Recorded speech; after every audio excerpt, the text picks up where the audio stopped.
In this video, we're going to explore the use of Business Model Canvas to establish your strategy as an internal function, whether that be quality or IT or HR. Many internal organizations or functions in an organization deliver value to their customers, which just happen to be other groups within the organization.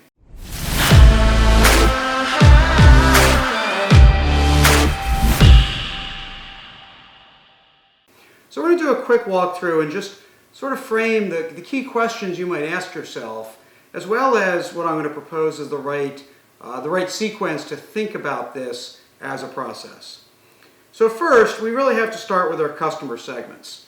Now, customer segments, it could be a set of employees, it could be another set of functions, and it could be really individuals in those functions, right? So depending on how you define it, you will end up with very different value propositions, which is why you have to do this first. The other reason you have to do this first is that if you start defining your value proposition and then look for a customer, well, you might not find one. Your customer set is predetermined.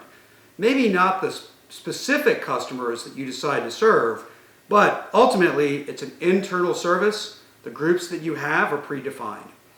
So are you serving a group of employees? Are you serving a function? Are you serving individuals within certain functions? Once you know that, then you can come over to the value proposition. The reason this is so important is that you are trying to solve their problem. You want to make sure you understand who you're thinking about before you start crafting those solutions. Now again, this has the same questions. What is the problem you're trying to solve? What problem can you solve? What mechanism or form does that take place? And what makes you so special in solving that problem? Here, it's really valuable to compare against external forms of solving that same problem. Because ultimately, you want a group equally reliant on you, not because they have to, but because they want to. That is the best way to build the right relationship and ultimately deliver the value. So compare how you deliver that value versus external mechanisms. Now, we still need to understand customer relationships, right? Is it a transactional relationship where people pop in? So you go to IT and you might have a service ticket, a help ticket to solve a problem. That transaction begins and ends in a very defined way. Or like an HR business partner or a benefits group, you might have a very long-term, ongoing relationship. And again, whether it's value or based or contractual based. Contractual based doesn't mean that you have a contract, but there's fundamentally an expectation, a policy expectation behind this. So we might replace contractual with some sort of policy explanation versus a pure value explanation. So it's important to understand what form that customer relationship takes. Now, channels is the same thing, right? Inbound or outbound. Are you a pull service? Are you a push service or a pull service? Do people come to you or you go to them? And if it is, in either case, is there another individual that they have to go through to get to you? All right, so do they have to go through the head of HR in order to pull some support, or they have to go through the CFO, or how does that, or do they become an advocate for what you're trying to do? So that's often perhaps the most missed opportunity is when you are trying to push, and do you have an advocate in an influential position that can help you with your channel? So that's, again, the front of the house, how you engage with other functions in the organization. We then still have the same questions on the back. Key resources.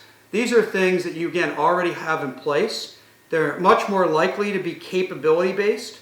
So what capabilities do we provide from that standpoint? But still, again, what key resources? And here, the key partners are both internal partners, right? So we might see HR and quality to work together to build a new capability set to evaluate employees for a quality push, right? That's an internal partner, or it could be an external partner, working with an advisor or a coach or a consultant to help deliver that value, where you either are the channel or you're providing part of the value and those external partners are providing other parts of it.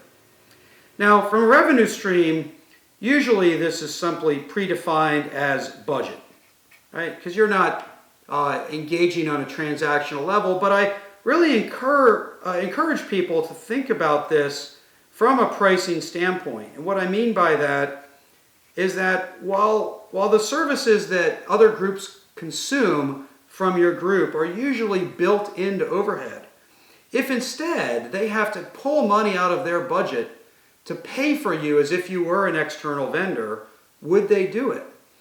Well, I'm not proposing you change your structure to operate that way, but fundamentally, it's a good test of the value proposition of would they actually pay for what you're doing. And then, of course, the cost goes into the budget, right? It's the same mechanism, but understanding it and the relationship between your budget and how much you partner to deliver that value is often a key leverage point for your equation. So again, this is most often used for an organization thinking about their market strategy and how they go to market, but many internal functions need a strategy as well for how they deliver value inside the organization. And hopefully this is a glimpse about how you can use this tool with that same purpose in mind.